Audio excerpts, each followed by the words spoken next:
Audio Jungle.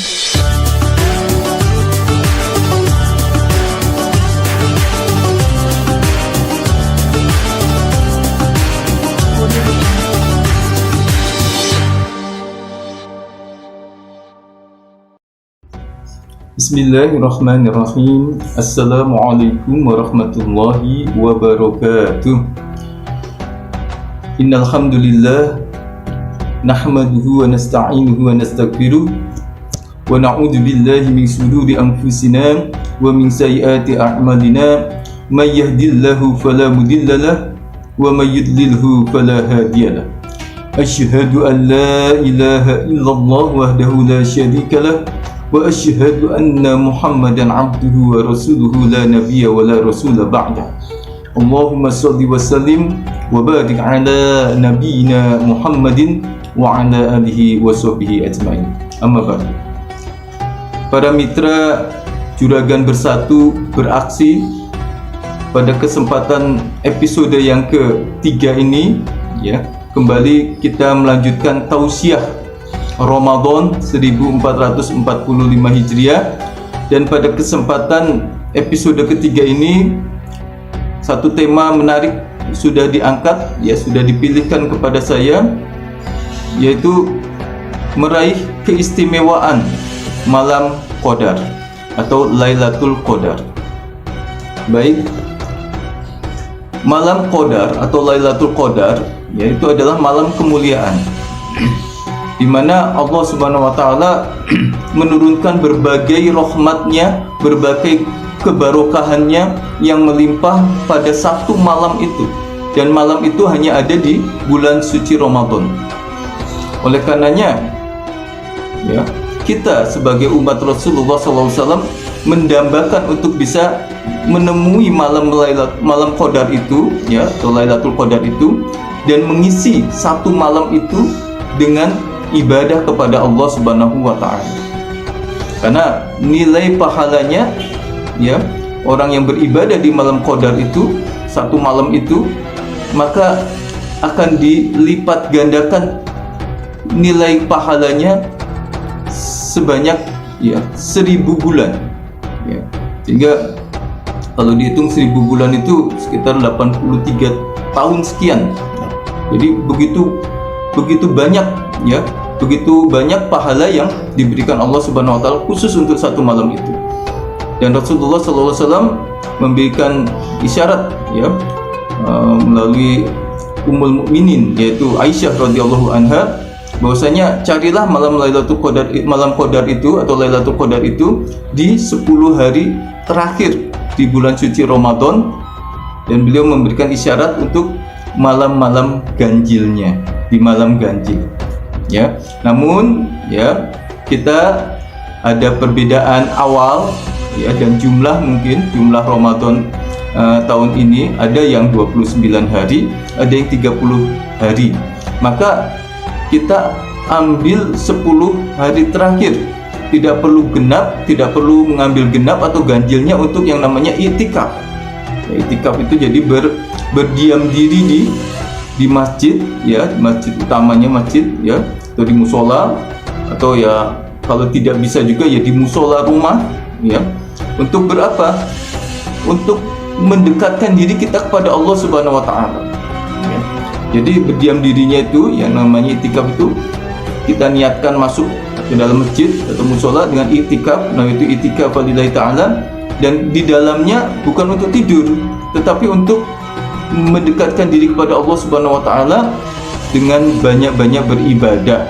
Apakah itu sholat sunatnya, apakah membaca Al-Qur'annya, berzikir, berdoa, dan juga bersedekah, karena itu yang diperintahkan oleh Rasulullah SAW ya. Jadi malam Qadar itu hanya satu malam di umumnya 10 terakhir bulan suci Ramadan ini, dan kemuliaan malam tersebut karena ya di malam itu diturunkannya Al-Qur'an, kemudian para malaikat ya, para malaikat turun semuanya ya, sebagaimana ayatnya Allah Subhanahu wa taala berfirman, a'udzubillahi minasyaitonirrajim, Quran surat ya Al-Qadar, a'udzubillahi minasyaitonirrajim, bismillahirrahmanirrahim, Inna anzalnahu fi lailatul qadar. Ya, Allah Subhanahu wa taala menurunkan Al-Qur'an di malam kemuliaan, yaitu malam qadar. Wa ma adraka ma lailatul qadar? Apakah itu malam kemuliaan itu, malam qadar itu? Kemudian dijelaskan berikutnya, Lailatul Qadri khairu min alfi syahr, yaitu satu malam yang lebih baik daripada 1000 bulan. Pahalanya lebih baik daripada 1000 bulan. Jadi kalau dia berzikir, ya pahalanya 83 tahun sekian. Sholat malam ya pahalanya sama dengan kebaikan selama 83 tahun sekian, 1000 bulan. Jadi satu malam itu kalau digunakan untuk ibadah, pahalanya sama, lebih baik daripada 1000 bulan gitu. Luar biasa. Padahal kita tidak, mungkin jarang-jarang ya yang bisa usianya sampai 80-an tahun atau 83 tahun, sangat jarang. Dan itu kebaikan ini diberikan bagi yang beribadah di satu malam bulan Ramadan, yaitu malam kemuliaan ini, malam qadar. Kemudian dijelaskan juga, tanazzalul malaikatu waruhu fiha, turun para malaikat, ya, semua malaikat pada turun, waruhu fiha, dan juga ruh malaikat Jibril pada waktu itu, ya, dengan Rasulullah SAW turun malaikat Jibril, ya, malaikat yang paling utama, ya, untuk apa? Tentu saja untuk membagi-bagikan rahmat. Jadi malaikat rahmat, ya, malaikat yang memberikan rahmat dan semua malaikat lainnya turun untuk apa?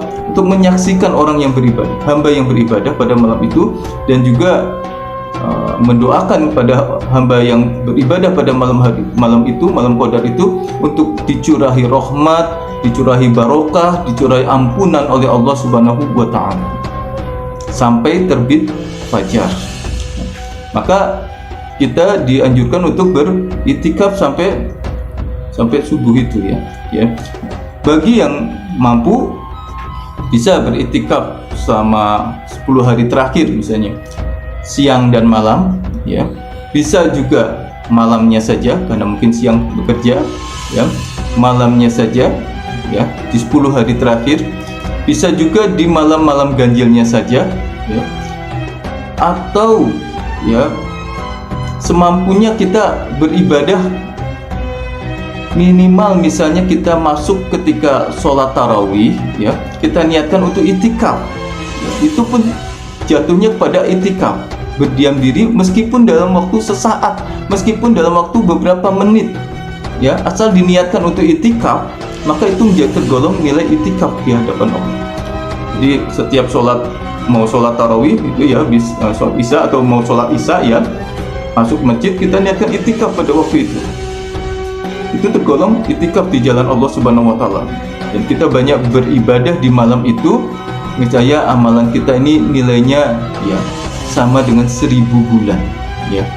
Oleh karenanya tadi perbanyak beribadah, ya, sholat malam, tadarus Quran, ya, zikir dan doa. Nah, doa, ada satu doa yang khusus, ya, Rasulullah SAW beritahukan kepada Aisyah radhiyallahu anha, ya, bahwasanya apabila engkau, ya, cenderung menangkap malam ini adalah malam qadar atau Lailatul Qadar, maka bacalah doa ini, Allahumma innaka afuwun karim, ya Allah, sesungguhnya engkau, ya, maha pengampun, maha pemaaf, ya, maha pemaaf dan maha mulia, ya, afuwun karim, tuhibbul afwa, dan engkau menyukai, ya, menyukai untuk memaafkan kepada hambamu, ya, mencintai untuk memaafkan hambamu, suka untuk memaafkan hambamu. Fa'fu anni, maka ampunilah aku, maafkanlah aku, ya. Jadi doa ini dianjurkan untuk dibaca ketika beriktikaf di malam-malam akhir Ramadan. Allahumma innaka afuwun karim tuhibbul afwa fa'fu anni. Ampunilah aku, maafkanlah aku. Jadi doa permohonan ampun, permohonan maaf pada Allah Subhanahu wa taala, ini yang diisyaratkan Rasulullah kepada Aisyah, dan kita hambanya untuk umatnya untuk banyak membaca doa tersebut di saat kita iktikaf. Dan yang terakhir dianjurkan untuk bersedekah juga. Rasulullah SAW ketika malam Qadar itu bersedekahnya seperti angin yang berhembus, ya, begitu mudah. Orang butuh apa, kasih, orang kekurangan apa, dibantu. Jadi sedekahnya itu begitu mudah. Kita dianjurkan juga bersedekah di malam-malam di bulan suci Ramadan tersebut selama 10 hari terakhir. Semoga kita bisa menangkap dan menemukan satu malam Qadar tersebut dan kita sedang beribadah di dalamnya. Sholat sunat, apakah tadarus, apakah zikir dan doa kita, dan juga kita sedang bersedekah di jalan Allah Subhanahu wa taala agar pahala kita dilipat gandakan Allah Subhanahu wa taala 1000 bulan, artinya sekitar 83 tahun sekian. Dan itu amalan ini luar biasa, tidak semua orang bisa mendapatkannya. Hanya hamba-hamba Allah yang istiqomah untuk menyiapkan diri, ya, untuk mendapatkannya.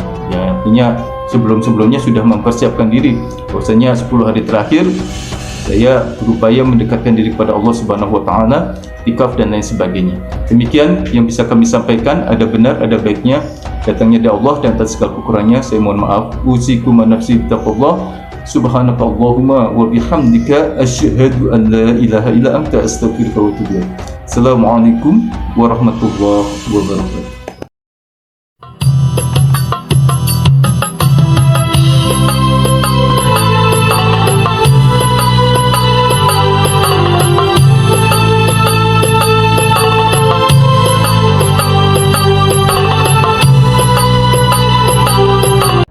Baik, terima kasih atas semua pertanyaan-pertanyaan yang masuk pada kami. Namun kami hanya bisa memilih 2 pertanyaan untuk bisa kami jawab pada kesempatan episode yang ketiga ini.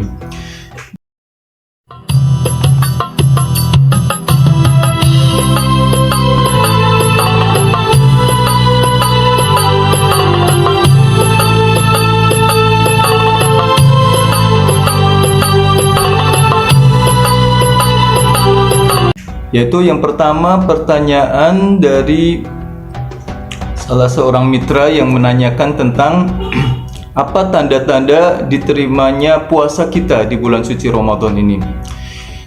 Kami bisa menjawab di sini bahwasanya kita semua, ya, tidak ada yang bisa mengetahui apakah puasa kita di bulan suci Ramadan ini diterima atau tidak, ya, karena itu adalah rahasia Allah Subhanahu wa taala. Agar apa? Agar masing-masing kita terus memacu semangat untuk terus beribadah, ya, tidak berhenti sampai di situ, tapi terus dilanjutkan dengan ibadah-ibadah puasa berikutnya di hari-hari berikutnya. Maka Allah merahasiakan kepada kita bahwasanya apakah amalan kita ini diterima oleh Allah Subhanahu wa taala atau ditolak oleh Allah Subhanahu wa taala. Ya, kita hanya diperintah untuk apa? Menjalankan ibadah puasa dan semua ibadah di bulan suci Ramadan, ya, suatu yang ibadah yang benar, ya, dengan cara yang benar, dengan cara ikhlas, ya, dan dengan cara istiqomah, melanjutkan secara berkesinambungan, ya, konsistensi, ada keistiqomahan. Jadi ulama menjelaskan bahwasanya agar harapan, ya, puasa kita dan semua amal ibadah kita itu diterima oleh Allah Subhanahu wa taala, amalan itu harus benar, maka puasa kita harus sesuai dengan syarat-syarat sahnya puasa dan juga rukun-rukunnya puasa. Kemudian harus ikhlas, ya. Jangan ada keinginan untuk dipuji dan lain sebagainya, jangan ada rasa terpaksa dan harapan-harapan selain mengharapkan pahala dari Allah Subhanahu wa taala. Dan yang ketiga, istiqomah. Tidak hanya sekali tetapi berproses terus. Namanya puasa kan 1 bulan penuh, ya. Jadi bukan 1 hari saja, ya. Jadi harus ada kesinambungan, harus ada kelanjutannya dari ibadah-ibadah yang kita lakukan. Harapannya dengan 3 upaya itu, amalan-amalan kita di bulan suci Ramadan ini termasuk puasa di dalamnya diterima oleh Allah Subhanahu wa taala. Dan satu lagi yang perlu kita lakukan adalah banyak berdoa kepada Allah agar puasa dan semua amal ibadah kita diterima oleh Allah Subhanahu wa taala. Apa doanya? Allahumma Rabbana taqabbal minna innaka antas samiul alim. Ya, Rabbana taqabbal minna innaka antas samiul alim. Ini doa yang dipanjatkan oleh Nabi Ibrahim alaihissalam setelah membangun Ka'bah bersama Nabi Ismail alaihissalam. Ketika itu, ya, setelah membangun Ka'bah, beliau berdua berdoa, Rabbana taqabbal minna innaka antas samiul alim. Ya Allah, terimalah atas amalanku ini, sesungguhnya Engkau Maha mendengar dan Maha mengetahui. Nabi Ibrahim dan Nabi Ismail saja masih berdoa kepada Allah Subhanahu wa taala karena mereka berdua, ya, tidak diberitahu oleh Allah Subhanahu wa taala apakah amalannya itu diterima atau tidak. Oleh karenanya setiap amal hanya Allah yang Maha mengetahui diterima atau tidaknya. Kita diperintahkan tadi untuk melakukan ibadah dengan benar, dengan ikhlas, dengan istiqomah, dan jangan lupa berdoa kepada Allah Subhanahu wa taala agar harapannya ibadah puasa dan amal-amal ibadah kita di bulan suci Ramadan ini diterima oleh Allah Subhanahu wa taala. Itu pertanyaan yang pertama.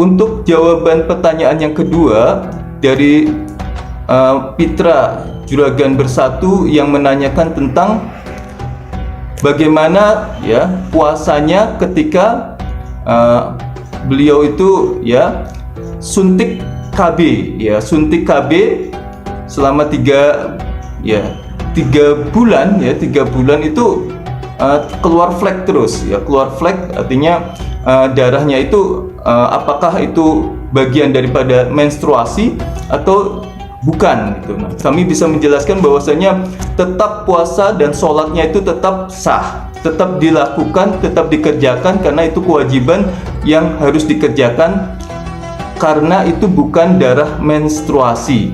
Jadi darah karena yang keluar flek yang keluar karena karena KB, ya, KB suntik KB selama 3 bulan itu adalah yang disebut darah istihadah, ya. Istihadah itu jadi darah yang, ya, darah yang keluar, ya, bukan karena proses peluruhan, ya, sel telur itu. Jadi bukan darah menstruasi, bukan, tetapi itu adalah, ya, darah karena yang keluar dari pembuluh darah itu sendiri. Karena apa? Karena pengaruh, ya, suntikan KB itu, ya. Jadi tetap dikerjakan puasanya, ya, tapi ya syaratnya ya tetap dibersihkan dahulu, ya, sebelum sholat dibersihkan dulu, sebelum wudu, ya, dibersihkan dulu, kemudian bagaimana disumbat dan lain sebagainya supaya tidak keluar fleknya, ya. Kemudian sholat secukupnya aja, ya, sesegera mungkin, secukupnya, ya, yang penting istiqomah, tumakninah dan lain sebagainya. Kemudian puasa juga tetap dikerjakan, ya, kalau pas keluar dia dibersihkan. Jadi darah yang keluar karena suntikan alat kontrasepsi itu adalah darah istihadah dan itu bukan termasuk darah menstruasi. Dan yang terjadi pada seorang wanita yang mengalaminya flek-flek itu, maka dia tetap wajib sholat dan tetap wajib puasa. Demikian jawaban kami. Semoga ini bisa membantu dan yang terbaik semata-mata datangnya dari Allah. Atas segala kekurangannya, jawaban saya mohon maaf, ya. Kami tutup saja. Subhanakallahumma wa bihamdika asyhadu an la ilaha illa anta astaghfiruka wa atubu ilaik. Assalamualaikum warahmatullahi wabarakatuh.